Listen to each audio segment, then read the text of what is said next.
Comment sont les épreuves des EVC? C'est une question qui m'a été posée à plusieurs reprises et je vais essayer de vous répondre dans cette vidéo. Bonjour à tous, je suis Dr Kemi Ariel, praticienne associée en gériatrie, et sur ma chaîne on parle de contenu pour les médecins qui souhaiteraient venir en France et s'intégrer. Donc si ça t'intéresse, tu likes, tu commentes, tu partages d'autres collègues afin que nous soyons beaucoup plus nombreux et reste connecté jusqu'à la fin de la vidéo. Je ferai donc cette vidéo en deux parties. Je pense qu'on va même faire deux vidéos pour que ce soit pas trop long. Donc là, cette première vidéo, il s'agira de la voie externe. Et ensuite, il y aura une deuxième partie de la vidéo qui concernera la voie interne. Donc la voie externe, c'est la voie que les médecins qui n'ont pas encore fait 2 ans en France doivent prendre pour pouvoir s'intégrer en tant que praticien associé. Donc concernant la voie externe, il y a 2 épreuves. Une épreuve de connaissances fondamentales et une épreuve pratique. Concernant l'épreuve de connaissances fondamentales, c'est une épreuve qui dure 2 heures de temps. C'est l'épreuve du matin parce que quand vous allez le jour de la compo, il y a une épreuve le matin et une épreuve l'après-midi. Donc l'épreuve du matin, c'est l'épreuve de connaissances fondamentales. C'est une épreuve qui est purement théorique. Elle dure 2 heures de temps. Et souvent, c'est environ une trentaine à une quarantaine de questions. Donc, 40 questions à répondre en 2 heures, ça signifie qu'il faudra vraiment être, très concentré. Surtout, il faudra s'être bien préparé pour que les réponses sortent comme de l'eau. Parce que là, on n'y va pas pour réfléchir, on va juste pour répondre. Ce sont vraiment des questions à réponse ouverte. On vous demande de citer, de décrire, de donner. Et vous devez juste répondre, vous répondez le plus rapidement possible et au maximum de questions possibles en ces 2 heures de temps. Donc, si vous avez bien compris ce que j'ai dit sur l'épreuve fondamentale, vous devez donc remarquer qu'un des points hyper importants pour pouvoir avoir la meilleure des notes, c'est la rapidité. Il faut être très rapide et pour être rapide, justement, il faudra s'être suffisamment entraîné.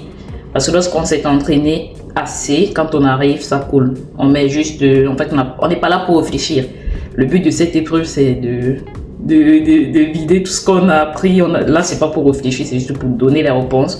Donc, il faut être rapide et pour acquérir la rapidité, il faut être régulier. Il faut vraiment beaucoup s'entraîner à chaque fois pour ne pas oublier les réponses. Donc, je vous conseillerais vraiment d'être régulier dans votre révision, de répéter pour que ça reste dans la tête. Et puis, c'est ce que je pourrais dire sur l'épreuve de connaissances fondamentales. Ensuite, dans l'après-midi, vous reviendrez dans la salle pour l'épreuve pratique, qui dure aussi 2 heures de temps. Et là, ce sont des cas cliniques. Parfois, c'est très long. Ça peut être 4-5 cas cliniques ou plus parfois. Donc, le but, c'est aussi d'être rapide. Mais surtout, il faudra montrer que vous comprenez le cas clinique. Vous vous mettez dans la peau d'un médecin qui est en hospitalisation et qui reçoit ce patient.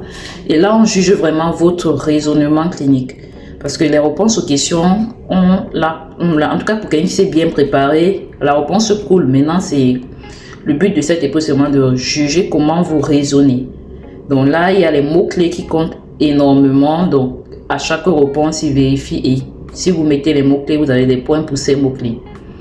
Raison pour laquelle les médecins que moi j'entraîne pour les EVC, je leur dis justement, ah non, lorsque vous mettez ça et moi je mets ceci, vous comprenez que si moi je suis beaucoup plus précise, beaucoup plus détaillée et avec des mots vraiment hyper carrés, j'aurai plus de points que vous. Donc là, on juge vraiment votre raisonnement et il faudra effectivement être rapide, mais il faudra aussi montrer que vous pouvez raisonner comme un médecin en France. Pour cette épreuve, les mots-clés, comme je l'ai dit, ça compte énormément. Donc il faudra apprendre justement à répondre avec des mots-clés.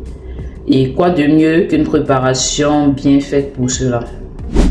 Une préparation bien faite, mais surtout, c'est important d'avoir les bons réflexes et pour les avoir, il faudra s'entraîner et se réentraîner. Donc, en gros, c'est les 2 épreuves pour la voie externe, une épreuve fondamentale et une épreuve pratique. Chacune des épreuves dure 2 heures et ces épreuves sont notées sur 20. Et c'est la moyenne en fait de vos notes aux 2 épreuves qui constituent votre note finale. as aimé ce style de contenu, je t'invite à liker, à commenter, à partager à d'autres collègues afin que nous soyons beaucoup plus nombreux sur ma chaîne. Et je te dis à bientôt pour une nouvelle vidéo. Si tu as un sujet qui te tient à cœur, que tu aimerais que j'aborde, tu me le dis en commentaire. Je ferai au mieux pour l'aborder. Tout comme vous, je travaille, donc j'ai pas le temps pour répondre à toutes vos demandes dans la seconde. Je fais au mieux pour répondre. Donc, vous likez, vous partagez. Ça m'encourage par contre à continuer à faire des vidéos. Du coup, je vous dis à bientôt pour une nouvelle vidéo.